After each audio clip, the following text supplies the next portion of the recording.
Hello everyone and welcome to OneUp's Fireside chat on employee experience.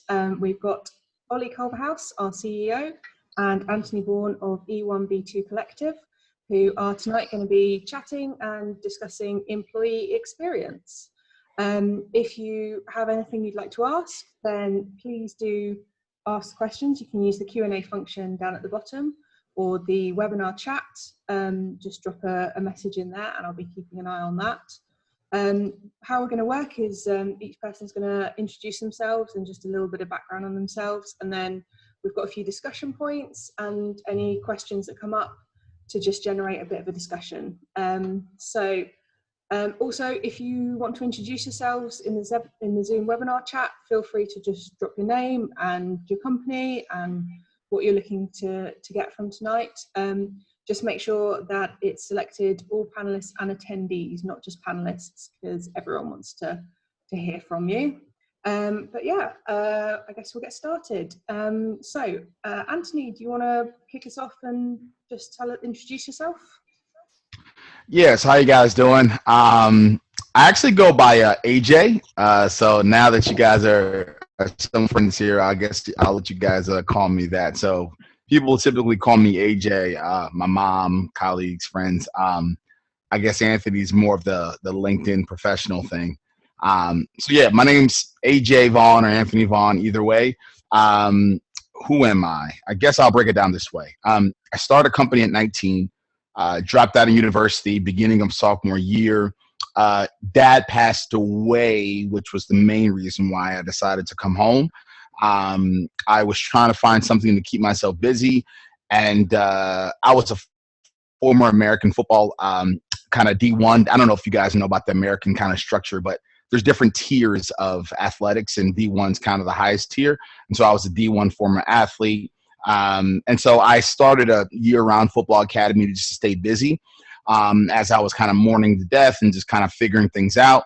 And then pretty much 19 months, 7 figures later, partnership with Under Armour later, I was looking at, which one started as something that was a nice to have and something to keep me busy, turned into a full-fledged operation with 50, little over 50 employees and whole management team. And next thing I know, I'm kind of operating a business, which was not what I was planning on doing. I definitely did not plan on going back to university, but I definitely didn't plan on, within an 18-month window, running a company of that many people and then having that much responsibility of not only the cash that was coming in, but just all the different decisions that were needed to be made.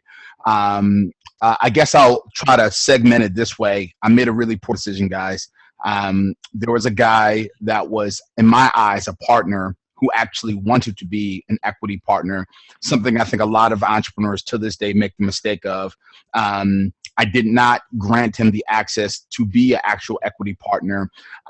He was the linchpin to the Under Armour contract, along with another 4 other contracts. Long story short, guys, he left the business 37 days to the T. I'll never forget this. The business went to zero. Under Armour followed him. Every major contract and every major school and every major athlete followed him as well. And that taught me a lot, not just about how to build out an infrastructure that doesn't rely on one person, but it taught me a lot about leadership. It taught me a lot about people operations at a very thoughtful level, at a very operational level. It taught me a lot about employee experience.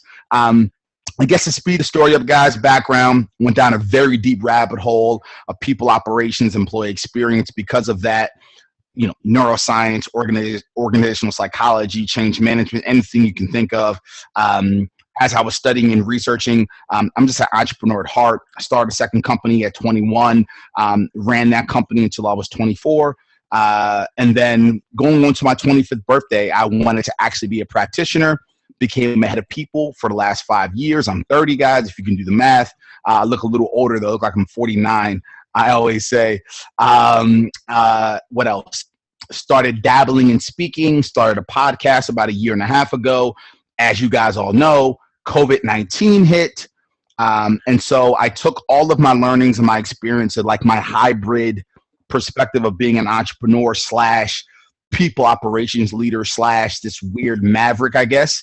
I developed this kind of perspective: employees first, business second, changing policies, changing best practices. Like, it was an actual thing, not just a nice mantra or motivational statement. And I didn't want to sit around during COVID. So my company was furloughed me, and they're not back to this day. So I started my own company, and I started three, really. That's why it's a collective. So I started three companies with 14 co-founders stretched amongst those three companies. Did a lot of recruiting. And so right now I'm working on the E1B2 collective. Essentially, guys, it's three different functions that are in the events and workshop space. Another function are in the employer branding recruiting space. And then the bread and butter, what I'm really excited about, is jumping inside of small businesses and startups, trying to help them build out people operations, change leadership behavior, change infrastructure, and build it out from the beginning. So let's call it like 40 people to like 300 is like the spot, because at 40, 50 people, you probably need to start thinking about these things. So that's the sweet spot. That's the biggest thing that I'm working on. And I'll pause there because I gave you guys a lot, and I'll let Olly kind of give his background. But that's my background, and maybe I'll tell you guys some other things later. Fabulous. Thank you very much, AJ. Yeah. And thank you for letting us call you AJ as well. Yeah. Excellent. Olly, do you want to introduce yourself and talk about your background? Yeah.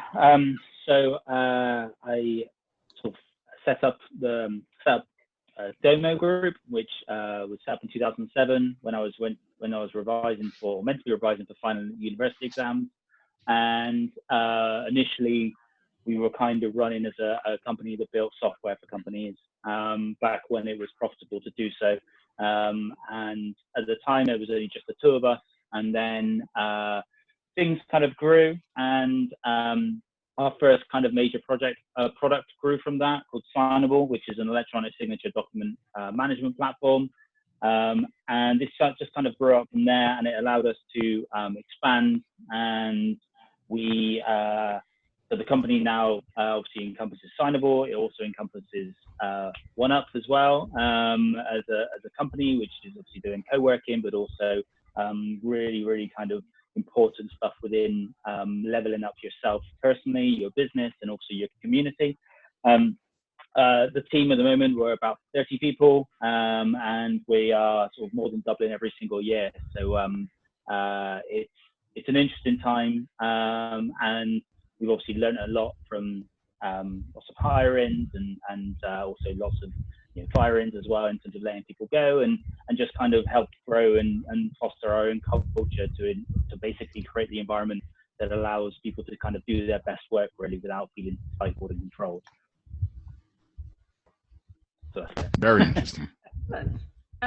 Cool. So yeah, I'll ask a few questions, and if you guys want to sort of jump in and talk about whatever you want to say on the topic and have a conversation and that kind of 100%. thing. So let's start off talking about what are the benefits of positive employee experience. So why should they be important to any business? You're good. Go ahead. Okay. Yeah. What's up? Yeah. I mean, I think it's if you want to kind of grow a company and also attract the right type of people, I think it's really important to create and foster that environment to allow them to do that. For me, it's people are the number one part of any company. Every other aspect, whether it comes down to idea or data or finance, comes from hiring the right people. That's not to say that you need to hire the right people or need to hire people to have a kind of a successful company at all. But if it's the type of company that does require sort of a bigger team, then engaging people and actually allowing them to do what you ask them to do, and actually what they can do, and also what more than what they can do as well, I think is vital to not only retaining staff, but also obviously attracting them, but also being able to develop them and push them to be able to do what they actually want in life. Because I think a lot of companies do they basically think that the company that the person works for is the most important thing in their life, and I think sometimes that's true. I think that a lot of the times people would rather be doing things outside of work rather than sat behind a desk doing whatever. And I think I think being as a company, we've tried to kind of honor that and try to create an environment that allows people to develop themselves both personally and professionally, and then obviously as a company we can benefit from both already. AJ, do you want to speak?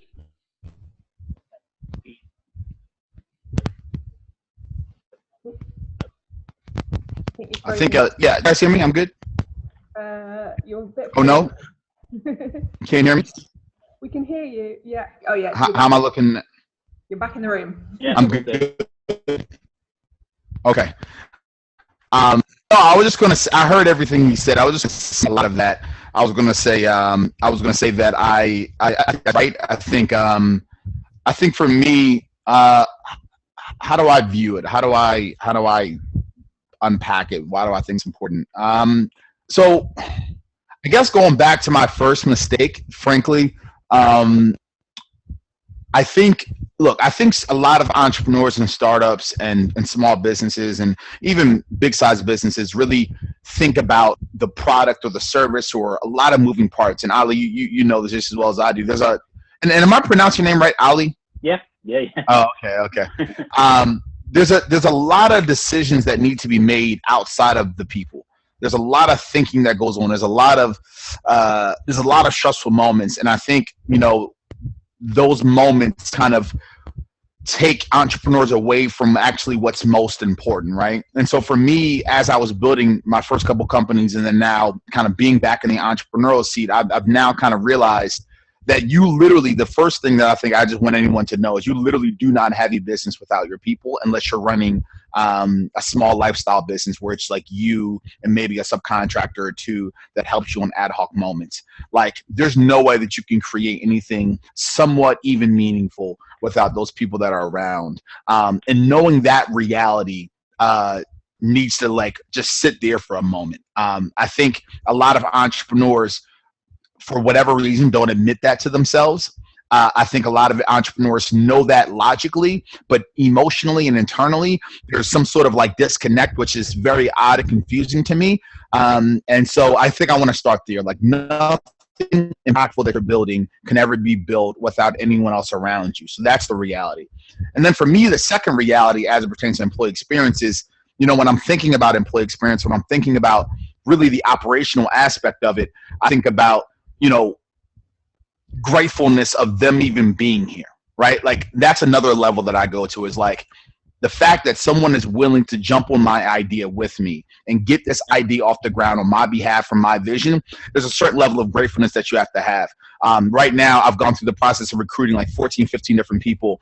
And I tell them every single week, like, I have this level of gratefulness and this level of gratitude that they'll never even imagine because I took an idea that was in my head in the middle of a pandemic, and now you guys are willing to build this out with me. And that is something that to this day, I don't even think they really understand how grateful I am. And it's something I learned a lesson a long time ago. So the fact that you can't build anything alone and the fact that you have to have some gratefulness, that's two realities that, again, I'm just not seeing enough entrepreneurs really live into and understand. And then I guess maybe to get a little bit more tactical to answer your question directly, I think why employee experience is important. Let me flip over to more of like the operational, like benefits of like the business side, right? Because, I remember when I was the head of people, I would have Kevin and Donnie, the two guys, and hopefully they'll never watch this, but they would always kind of not attack me, but kind of had these debates with me and say, Anthony, you're always going to side on the employee. Like you're always going to go with them. And I was like, no, I'm going to go what's right for the business. And the last time I checked, if we don't audit the way they like to get tasks done, if we don't audit their learning style, if we don't audit the way they like to execute tasks, if we don't audit where they inevitably want to be and find any way possible to massage the two perspectives, then we're never going to be able to scale this organization. And they were always so focused on what needed to selfishly get done for the business without actually auditing and understanding what selfishly the employee is looking to accomplish and finding a way to merge the two. So that would be the third tip. I kind of want to go further, but I'll pause for a moment and let you kind of dive in, Olly, or Sarah, go along with whatever you want to do. But that auditing process is something that we do here at the E1B2 Collective that I think is different enough that it really creates an organizational kind of framework from an employee experience perspective. It allows it to impact the bottom line and also impact the employees' hearts and their spirits, and it kind of creates that X, if you will. I think a lot of companies are focused a lot on objectively what needs to get done.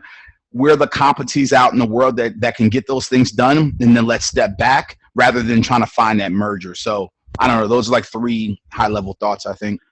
I think, yeah, I mean, I completely agree. I think that, to touch on the first one you mentioned there, I think a lot of the problem comes from entrepreneurs or owners of businesses who are recruiting people, really kind of struggling or not necessarily realizing that they have issues with whether it being vulnerable or whether it being relinquishing some sort of control. Because I think every entrepreneur, I obviously speak for myself, but I think every entrepreneur that I've kind of met is deep down a little bit of a control freak, because rather than kind of following the kind of the general consensus and getting a sort of a job elsewhere, they want to create their own kind of, I'm not going to use the word destiny because it sounds a little bit like on the nose, but they want to create their own path. And I think with doing that requires a lot of bravery. It requires a lot of kind of control and actually looking at the details to make sure, okay, I've got a mortgage to pay. I need to make X amount of £1,000 or dollars in the first couple of months to be able to pay that. And the problem comes is that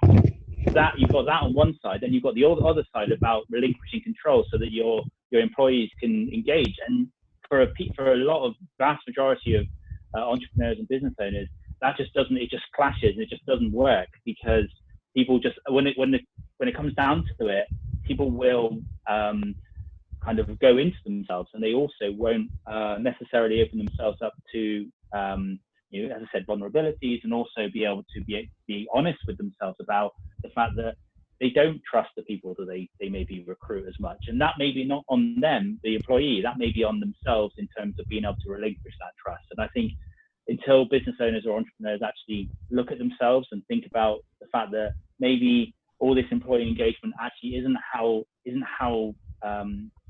about the success of the recruitment, it's actually about how then themselves treat and, like you mentioned, be grateful for the people that are there, and the fact that they're willing to spend the majority of their waking life at your company or at your business or whatever it is.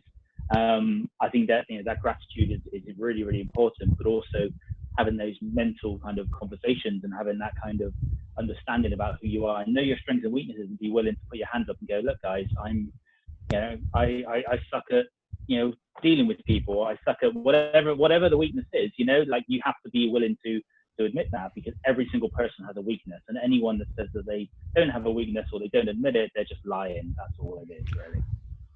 I think that's so right. I used to wonder when I first started my first business. I used to wonder why. So you got to remember, when I first started my first business, that was about 10 years ago. And so the Instagram was starting to pick up. Facebook was obviously already out there. Twitter was starting to gain even more traction. And I used to wonder why I kept seeing like Tony Robbins and Brian Tracy and all these other. I was like, what the hell does that have to do with anything in entrepreneurship? And it honestly used to piss me off. And then a couple of years later, after I lost that business, I then realized, I was like, oh, personal development, aka erasing ego, aka really being comfortable with my own skin and being comfortable saying, I have no idea what I'm doing or what I'm talking about, aka that's why I'm hiring you and putting you in place, because I really want to live into your values and live into your competencies and live into what you think is the right move, and I'm going to trust you and I'm going to relinquish that control. It has a lot to do with that. And so I think you're so right with that. And to be frank with you, I don't know if you noticed this, Olly, because you've been an entrepreneur for a while. Like, there was a period of time where personal development was a big conversation within startups and entrepreneurship. And I think there's been a conversation that's dropped off a bit. I don't know why that reason is, but I think that needs to come back, because now, being my old age of 30, I now realize that is so valuable. And I pardon my French on this one, guys, but one thing I tell my founders, my partners, I don't give a shit. I really, really don't. Like, at this point in my life, I don't give a shit what the right answer is. I just want to know the truth. I just want to live into what you think is right, and let's go with it. And the fact that you're willing to try, the fact that you're willing to make predictions and test and taste and try to make this dream that I have come true, I'm just grateful for that. I have no ego around what I think is right or wrong, because my background just has nothing really to do with the present moment. The complexities of this startup world are very different than when it was 4 years ago. So in this exact moment, I hired you, or I found you to live into what you think is right. And I don't give a shit about my own personal perspectives. Like, I want you to be right rather than me, frankly. Yeah, and I think it's really important. Like, this is one thing that I kind of, whenever people start, or I kind of talk to anyone that wants to hear, one of the things I say quite a lot is that no one knows everything. No one is an expert. Everyone is still learning and developing. And obviously, well, in our industry as well, because it touches technology literally every day, it changes. But even more so, obviously, with what's going on with the world at the moment, we don't know what the next government regulation is going on. I mean, obviously, in America, you do have an election coming up soon, so you don't know what's going on with that.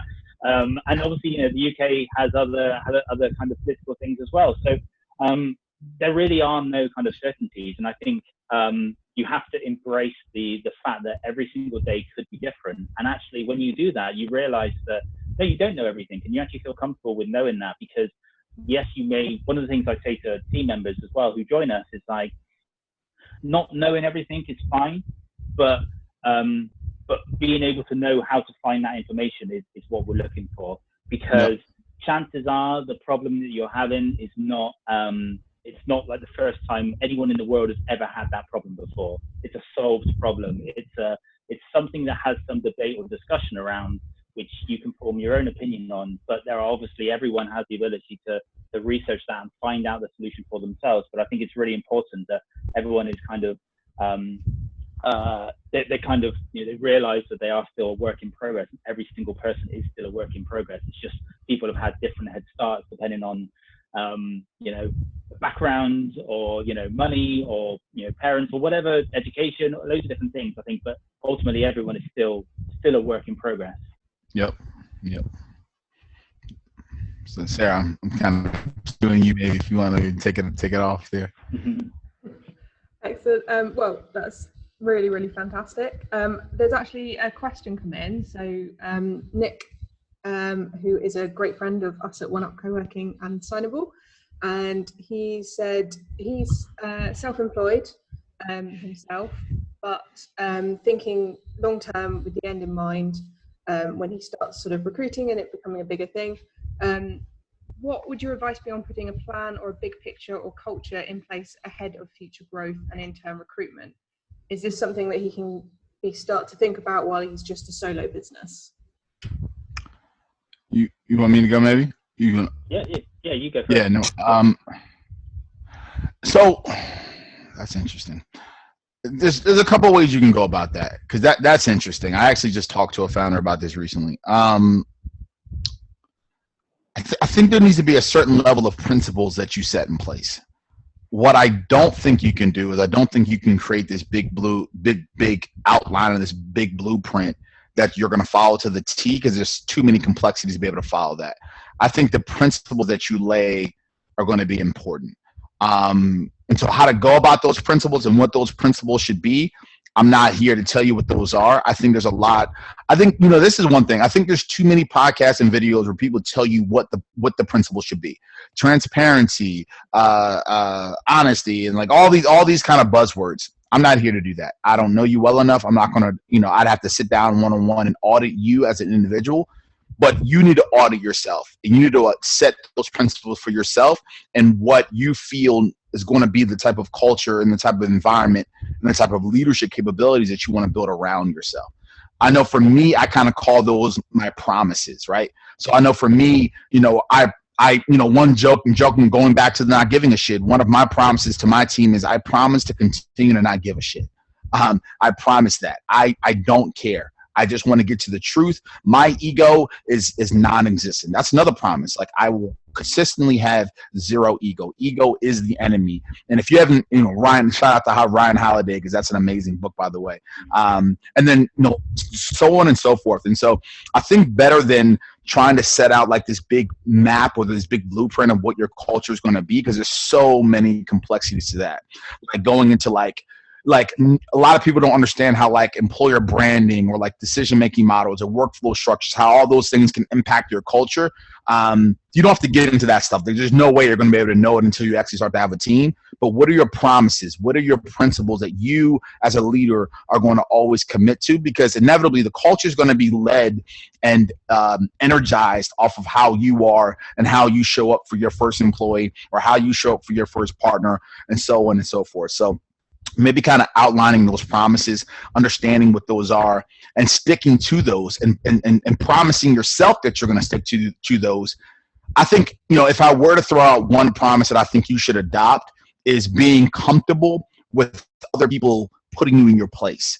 I think one thing that I really appreciate is I kind of pass the baton on to my partners and to my employees to say, look, keep me in line, keep me in check. I'm giving you the right, no matter how stressed I look, no matter how upset I am, no matter whatever the circumstances is, keep me in line and keep me in check. Here are my promises that I've made and outlined before you guys even came here.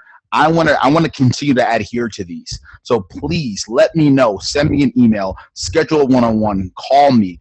Be very direct with me. And I think that's needed because, one thing I was talking to my partner about is as you're building an organization, as you're building a culture, I think, and Olly, again, this, like everything we're saying is great and dandy right now, but when it gets into the thick of it and you have a lot of decisions to make, when you're trying to align partners and vendors and make and build product, your tools, or hire other people, or dealing with your wife, your kids, paying payroll, bills, like shit can get a little crazy. And so if you have people that kind of hold you accountable to those things that you set up in the very beginning to kind of keep you honest, I think that's important. And passing that baton and being open to having people keeping you accountable is necessary. And ego, again, I want to go back to that. Ego is the most important thing to completely erase. So those would be my thoughts on that. I think erasing ego. I completely agree. I think erasing ego is for most people, it's definitely easier said than done. I think it's something that I think I definitely I work on every single day to kind of retrain, like pull myself in. But I think on the question itself, if you're a one-man band and it's just you, for example, the business culture is you. The business is you. It's 100% you. So I think the word culture is used to kind of represent a positive culture, but actually it doesn't have to be. It doesn't have to be this like unlimited holiday vacation time or like free health insurance. Like it doesn't have to be that. What it has to be is true. It has to be true and it has to mean something to you. So if you're a one-man band or if you're company with one person or two people or just you, then I think the first thing to write down is, or the first thing to think about is, okay, what is it about, what makes me me? What is important to me, my ideals, my values? Because at the beginning, when it is just that one person, that is what the company's personality is. The company personality is the founder's personality. And being able to kind of write those down and kind of articulate them, I think is a really, really good first step, because then you've got kind of 4, 5, 6 lines or bullet points where it's like, I take no shit from anyone. I stand up for what's right. These kind of statements, which a lot of the time people think about their personal statements, their personality traits, but actually for a company, they can start out like as a personality trait and then evolve from there. And I think from our point of view, when I remember when it was just me and we were recruiting the first person, I didn't do that. I didn't write stuff down about me. I just kind of was me. I just kind of was true to what I actually kind of am. So I'm sarcastic and can be quite dry. So I just acted like me, because otherwise fake culture is terrible. If you're trying to pretend to be something you're not, people will see through it, and it ends up poisoning it for the future. So I think the important thing is just to be true, whatever it is. If you're a dick, be a dick. You know, there are lots of people out there that will work for dicks and like take it and take the money, whatever. Just embrace it. Like, but if you're not, like, whatever it is, just embrace who you are, and that culture of you will become your company over time, and that will then grow and develop as more people add to it as well. Now, now be conscious that if you're an asshole, be conscious that may impact your dollars at some point. You may have, you know, you may have significant turnover. So. However, there are lots of assholes out there that run really successful companies. That's very fair. It's not mutually exclusive. However, I think the important thing is like they're just, yeah, they know. That's who very they are. fair. I will add this one thing. You know, one thing that I'm trying to help founders do, educate yourself. So though you can't begin the process of building out a lot of the deep internal structures, let me just list off a few things that you should be thinking about that you can educate yourself on. You know, there's a ton of resources and a ton of content on hiring and recruiting processes and infrastructures and ways of thinking and models. There's a ton of information on employer branding at some point. There's a ton of information on workflow structures, workflow design, you know, decision-making models, you know, leadership behavior, change management. There's a ton of information on these very micro aspects that inevitably impact your culture that more founders need to read up on and know at a macro. You don't need to be expert at a micro, but if you start to read up on them early enough in the process at a macro, once you start to actually have a team around you, you can then look at your book of notes, because I advise you make notes, not just read it. Like, I advise you make notes, and then you can start to call on certain little micro things and then just plug them in, because the only way you're actually going to learn is by knowing that it's out there and like having awareness and then jumping in and trying to tangibly activate that. So I do think there is value in starting the process of educating yourself, even though you do not have a team yet. Too many founders go ad hoc at it, and that works. But I think it's better to do it the other way. Like, if I had to go back to the very beginning, I wish I would have had like a 6-month head start of just the macro understandings of these things to form my point of view. Like, once you have your own point of view, like you said, if you want to be an asshole and that's your point of view, then that's your point of view. But I think forming your point of view, forming your truth, and allowing information to maybe even adjust your truth to your point of view is necessary. And so the earlier, the better, I would say. Excellent, some great points. And yeah, Nick seems happy, which is all good. So you guys have kind of touched on, and Ollie just now, about things like recruitment processes. So I think at the moment, especially, a lot of people are going through a lot of recruitment processes. And how do you think that's a good way to sort of, you know, start? You know, that's a starting point for somebody the first time they actually kind of come into a company and understand the culture. And how do you make that process better for employees, you know, potential employees coming into your company? I think yeah, sure. I think you have to be honest all the way through the process, and I think for us, obviously, right now, yeah, we are recruiting quite a lot, and it's obviously, you know, the world at the moment obviously has a different slant on the numbers, quality, the type of recruitment, the pace it has to be at as well, because obviously people are a little bit more eager to kind of come into roles and things like that. But one of the things that stays the same with us is that we try and pitch them on culture fit first, on values. The first conversation we have with them is not about their technical expertise at all, or it's not about whether they can necessarily fit they can fit obviously the job role because they've been kind of filtered through a CV, but really it's about their values. Do their values match up with the company's?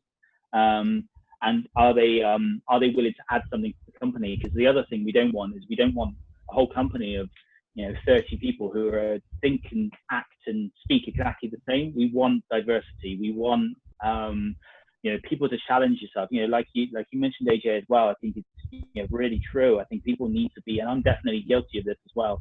but people need to be willing to be called up on things and be able to kind of be pushed back on points and viewpoints and things like that. And that's healthy. It's really healthy to do that. And then, once you come to a decision, you then move forward together as a company or as a team. But from a recruitment point of view, as I said, we do a culture thing, and we talk to people and decide, and then we decide on whether they're technically right for the role. Only when they pass the kind of culture side of things, or the value side of things, do they actually go through. So, but it is really important, because I think some companies will be under pressure to hire right now, whether to fill roles that they had before and need them. They needed them yesterday because their business has suddenly either taken off and come back to normal or not. And so there's a lot of pressure around recruitment at the moment. But I think it's still important to stay true to what your values are. And I maybe sound like a broken record in terms of what I'm saying, honesty and values and all this kind of stuff. But I think it has to be all the way through the process. The recruitment process is, and again, using your words from earlier, AJ, everyone that applies for a role, you have to be extremely grateful that they do. So it means responding to them straight away within a matter of hours, whether email or phone call, and not just leaving, not just ignoring them, no matter how many you get, because they want to work at your company. They want to join you, and the least you can do is just to say, even if they're not right for you, just to reply to them, just because it's decent human respect, really. So there's a couple of things. I'm going to speak fast. I suffer from severe ADD, so I'm already forgetting everything that I was thinking, because I was thinking a lot of stuff. Because as you were starting to talk, my brain just started going off. Let me go to this one. I ain't going to forget the other one. It's like they're dancing around here. The response factor is very, very important. I've seen a lot of companies ignore things that are coming in. And one thing that I want to speak on, that's respond. Like, it's really not that big of a tip or this big of a grandiose kind of perspective. Just respond. Be grateful. Respond to every single person that comes through. As you're responding, though, I would actually lean into, especially if you're a smaller organization, I would lean into unpacking as many people as you can, at least on a phone call, and keep your eyes and your ears open for silver linings.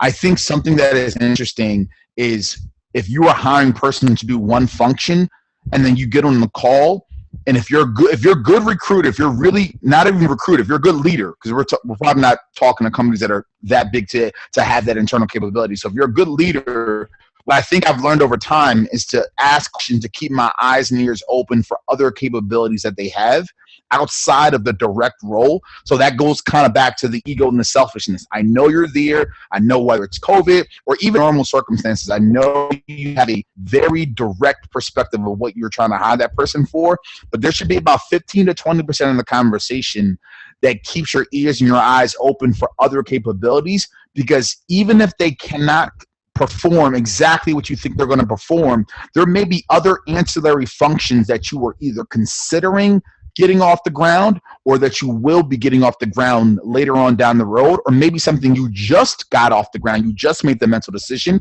that maybe you can massage them into, that they may be open to figuring out how that can fit into their plan. I guess jumping off that as well. So, once you're actually, I'm assuming you have them in the interview process now, career mapping. This is really key. So now this is probably going to throw everybody off, and I really hope it doesn't, because I get a little crazy with this. So I think of it like a 70-30 rule. 70% of what you selfishly need them to execute, they have to hit every mark on that. Like, you need to keep that. There needs to be a level of selfishness and ego, even though I know that's contradictory to what I'm saying, that you kind of obtain. You can't be so flexible that you just allow anyone to come in and kind of just do anything. If you're going to start scaling and growing, there inevitably needs to not being a jack of all trades. You kind of need to be drilling down on certain skill sets and being great at that. So that's the 70%. The 30% that I really like to see, 9 times out of 10, if you're hiring someone to do a particular function, that is not their end-all, be-all. If they were to go home and talk to their girlfriend, their husband, their wife, I landed the perfect dream job, this is it, and this is all, I'm so happy. 9 times out of 10, that's not the case. What is that perfect dream job? What are those perfect functions? What are those perfect things? Because as you scale your organization, you probably 9 times out of 10 will need that. I'll tell you guys a perfect story. Naya was the COO of the startup that furloughed me and is no longer here.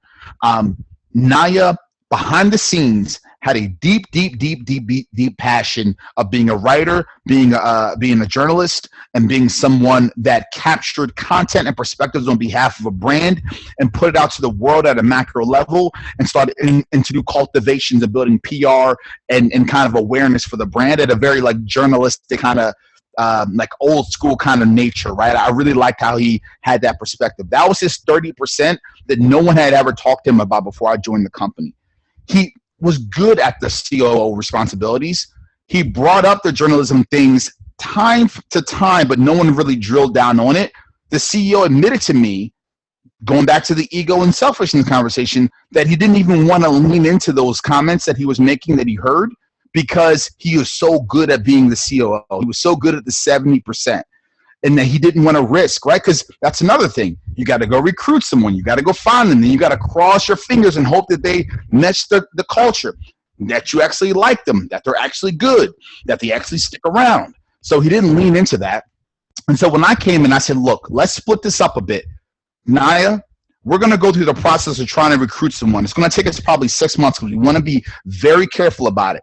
I want to bring you in and I want to help you find that person as well, because you know what's best for this role. The 30% though, we're going to start an internal blog.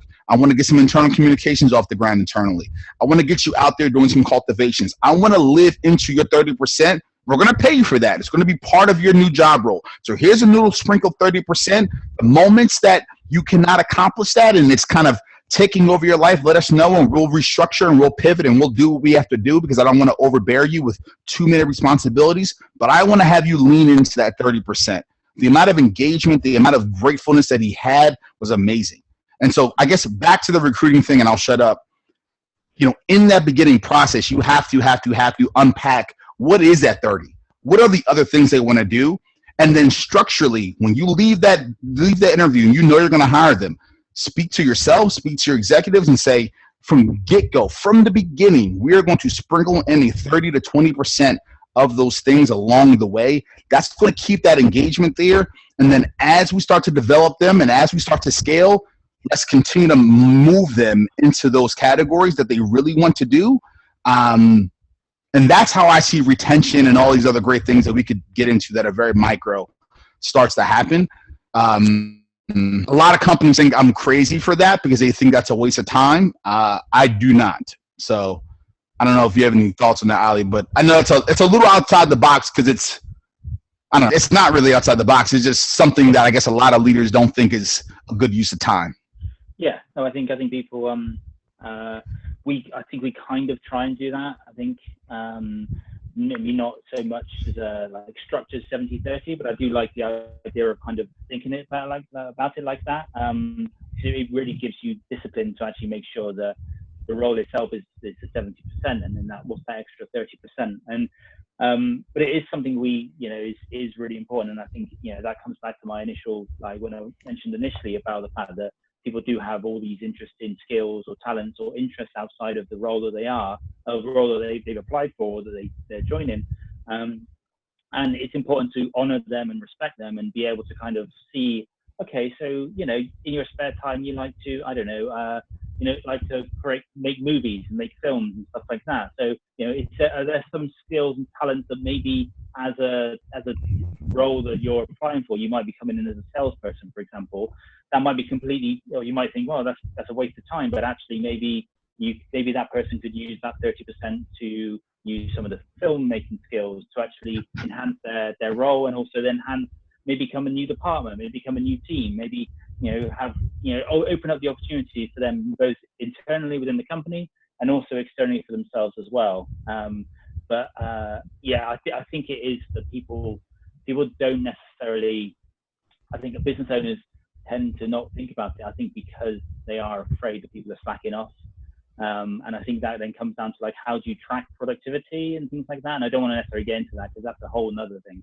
But I think a lot of people do then just think, well, you know, if they're not doing exactly the roles that I've told them, then they're wasting time and they're on Facebook or they're on social media or whatever it is. And that's not the case. You have to trust people like adults because they are, of course.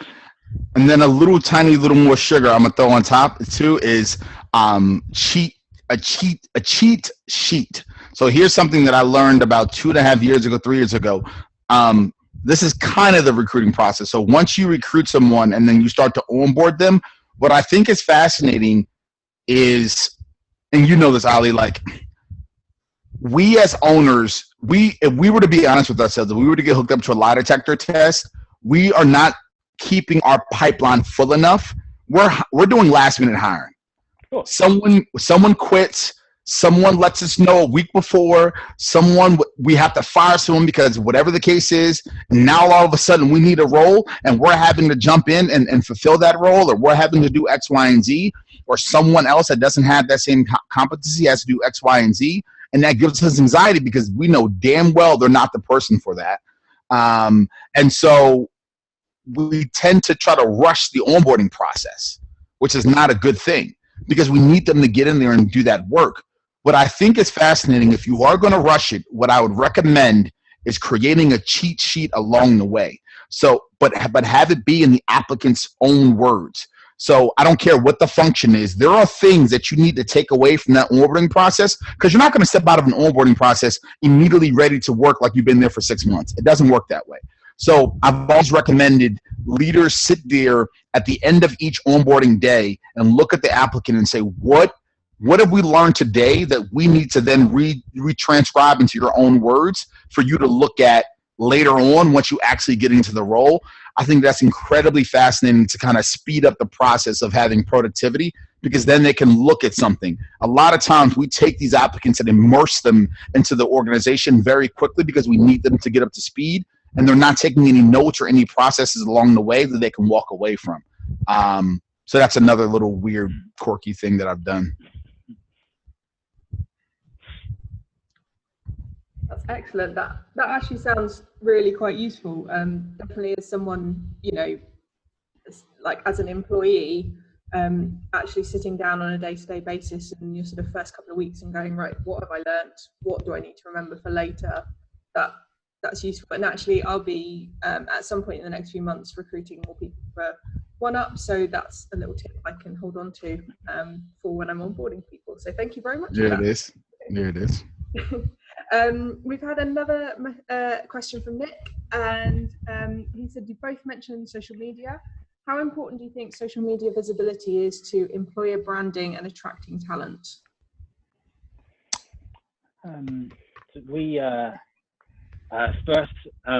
So I mean, I think to be honest, we've been looking at how our brand looks to potential employees through you know, career type websites and, you know, things like reviews of existing people and videos of the office or videos of the culture and the values and everything else and images.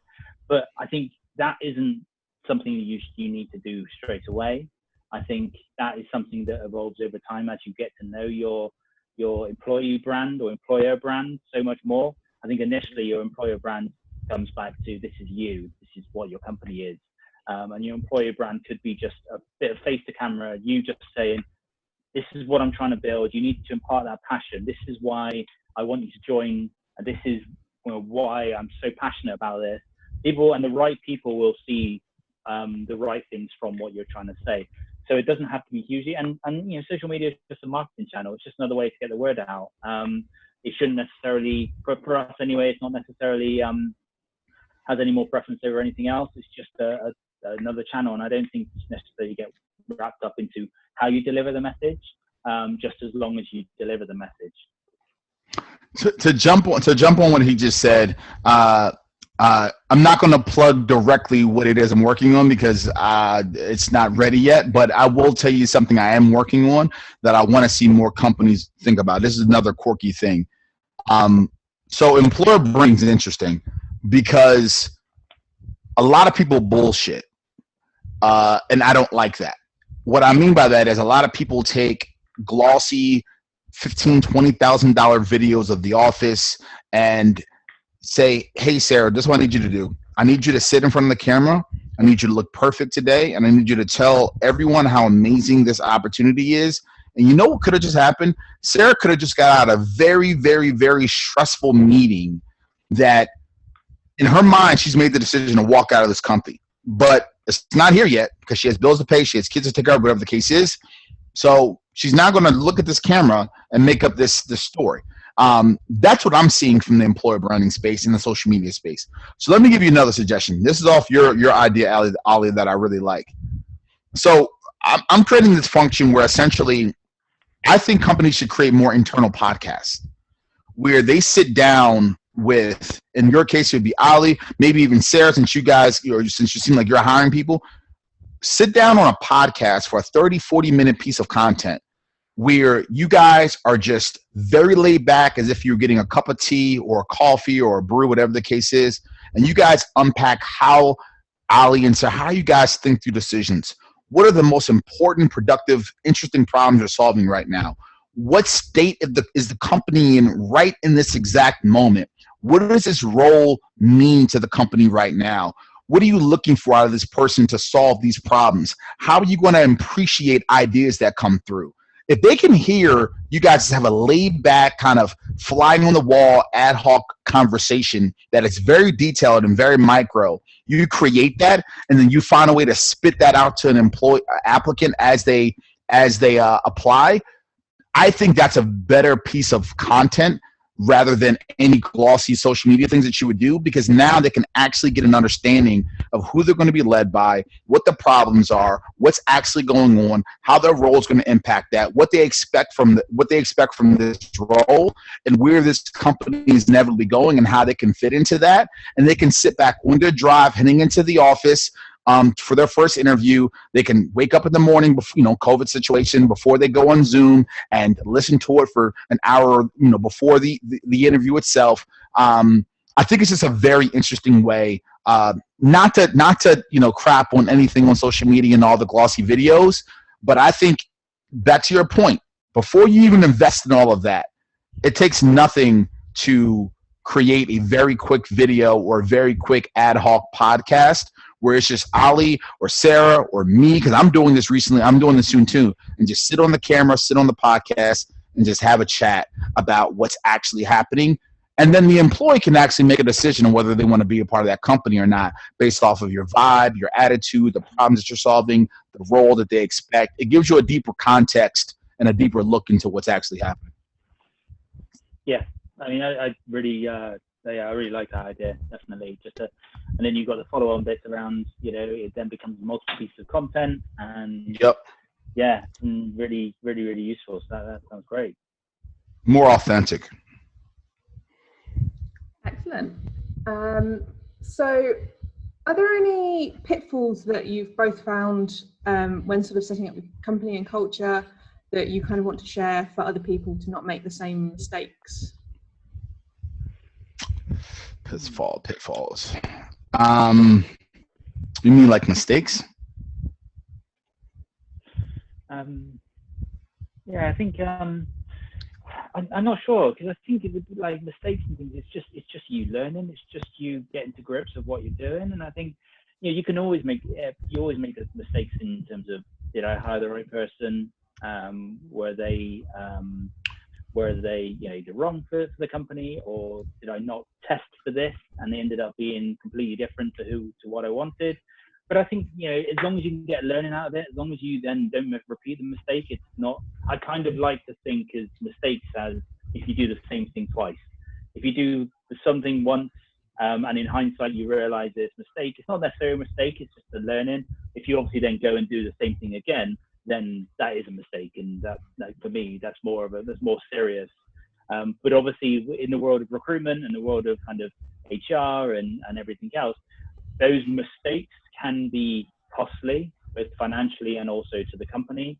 You hire the wrong person and they come and then they take all your customers, or they take all your contacts, which can happen. But part of my role in the company is to create this environment where mistakes like that don't end the company, or mistakes like that can happen, or that we create an environment that failure isn't kind of embraced, and it's also not necessarily like encouraged to you know, to be really, really risky, but it is encouraged in that, don't worry, the environment is safe.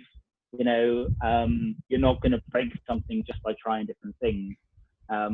So, I mean, I suppose just to answer the question specifically, probably a big mistake, and one of the reasons why the company isn't bigger or more successful as it is right now, is we didn't recruit. I should have recruited about 6-9 months earlier than we did. And you know, hands up, the reason why I didn't was just because I was scared. Was because I was afraid of hiring the wrong person and being sued, or you know, all the kind of, you hear all the kind of pitfalls and all the issues around dealing with people, and how, you know, suddenly when you have people that you have to lead or manage, it gets much more difficult. So it put me off. So it took probably 6 to 9 months of every day taking a brave pill and kind of really understanding about where the company was. And the thing that did it for me was actually to break down financially where the company was at that point, try and then project over the next 12 months, okay, this, you know, could we afford this salary? Yes, we can. Okay, right now we can afford the salary. So how can we, what additional value would they provide to the company? And that made it a no-brainer. It made me feel much more comfortable about, you know, this is something the company needs to do. It may feel a little bit awkward or a little bit uncomfortable for me, but it's the right thing for the company overall. That's interesting. See, that was really micro that I think people will really take value from. I think a mistake, because I've heard a couple of times you were saying hiring the wrong person and making mistakes. I think, you know what I think is a mistake? I think a mistake is not having enough openness as a leader to have employee mobility. I think, what do I think? I think this is what I think. My ADD's kicking in. This is what I think. I think when you hire someone for a particular role and it does not work the way you thought, whether they finessed or BS'd their competencies, or whether they, for whatever reason, don't work well with their direct report, or their speed in which they execute tasks does not fit well with the culture, I think, and I've seen this and I made this mistake, you immediately fire them and say it's not a good fit. What you could do, and what I think more people should do, is if you're having weekly one-on-ones, if you're having monthly one-on-ones, if you're really knowing your employees, you probably know some other ancillary skills that they have. And 9 times out of 10, if you really look around and they're kind of a decent person, like that's the biggest thing. If their values are good and they're a good human being and like you want to be around them, then I think instead of firing them, I think what a lot of companies should consider is mobility. Where else can you move them? How can you shift them? How can you pivot them? I think if you do that, now a lot of people have fear with that, because then they're saying, well, what about the role that I hired them for? Well, you still got a gap, you still have a hole, and that's a problem, but you're going to have a problem anyway. If you fire them, they're still going to have the hole. Now, if you move them, you now have someone that's doing something that's actually in the best interest of where they want to be, and you're getting that skill and that competency kind of solved, and you still have the hole. But in my opinion, it's like a +1 rather than a negative, because now you still have that other gap there, and now you have this gap here. So, you know, as long as their values and the morals and the culture, like the vibe that they bring to the organization, is in the right place, which you hire some assholes from time to time, you hire some oddballs, but for the most part, people are good people. I think the next step is like being very cognizant about the mobility and bringing them into that conversation. Because typically, if someone's not good at a skill, it's typically because of a lack of development within the organization. It's typically a lack of communication. It's typically a lack of transparency about what the role actually needed.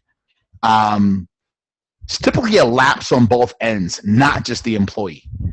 Yeah, and definitely. So, yeah. Yeah, and I think also then I think you as a company, you also don't know the type of roles you're going to be recruiting for in the next kind of 3, 6, 12 months time. If you're growing quite quickly, or you want to grow and you've got kind of quite high plans, you know, I can speak for ourselves as a company. We're we are recruiting people right now who started last Monday, who in 12 months' time might be in a new team that doesn't even exist in the company right now, because over the next 12 months we would have refined that and realized that, okay, we do need that, and realized that they fit.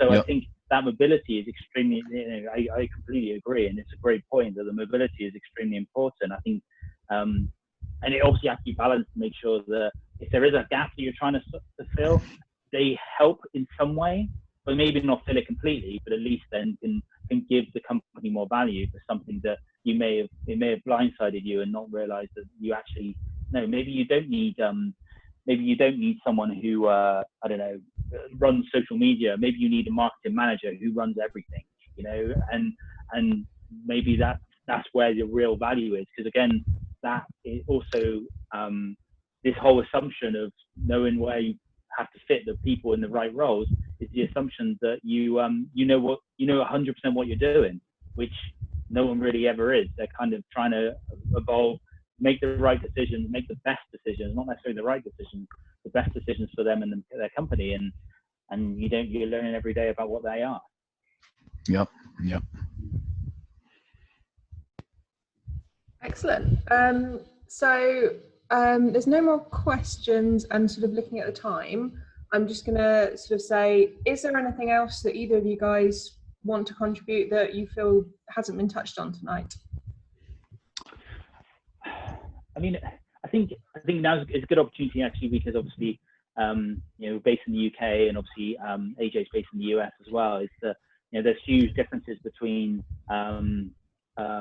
how employee engagement and experience, both in the UK and the US, especially specifically, there are more differences around sales roles, for example. Obviously, the way of the British way of selling is not really to sell and hope that you badger them into doing it, and obviously the American side is more different. And so the way that people, and also then obviously the expectations in terms of what you get, it's notoriously that in America, obviously this is different in certain industries, but vacation time or holiday time is less in the US from the legal point of view, and what they're kind of willing to move around on. And so I think there are huge differences between them, and I think it's obviously now it's just a good opportunity to kind of talk a little bit about that. And I know from my point of view, we because Signable, the electronic signature platform, is competing against US companies as well. I think it is on the leading edge of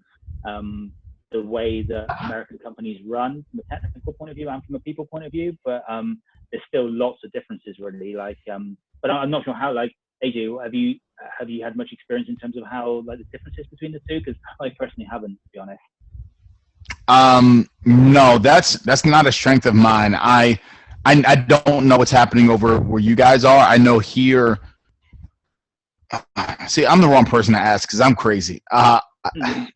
I know here benefits are, this is what I know, actually. Let me stick into my pocket. My answer directly is no. I am not fond of the differences. I know that in the States, there's, it's, from what I hear, it's much tighter of the amount of flexibility that they're willing to provide around benefits and time off. But here's what I'll say. There are some companies that are out here in the States, and I have been doing this and I will continue to do this, where that they audit contextually of what the employees want from a benefits and compensation perspective that drives the decision. So here's what I mean. So typically what happens is, and any new entrepreneur, any new leader listening to this, typically in the States, what happens is a leader will start to look at other companies, start to do their research. They may even hire an outside consultant to tell them, hey, put together a benefits process for me. Put together a compensation package for me that is respected and competitive to the market. What I always try to tell companies is mind your business. And this is what I mean. Contextually audit what your people right now need. They will tell you. Start there. Now, there are some legal aspects in the States that, like for instance, If Sarah tells me I got 3 kids, I got $100,000 in school debt, and I know the school debt's not an issue for you guys over there, right? No. I got $100,000 in school debt. I got 3 kids, and I want to get this small business off on the side off the ground. I need to make $85,000. But you, Ollie, tell me I don't have any kids. I'm scrappy. I live pretty basic. I really only need 50. And you guys do the same thing. There's a little bit of laws that stop that from happening.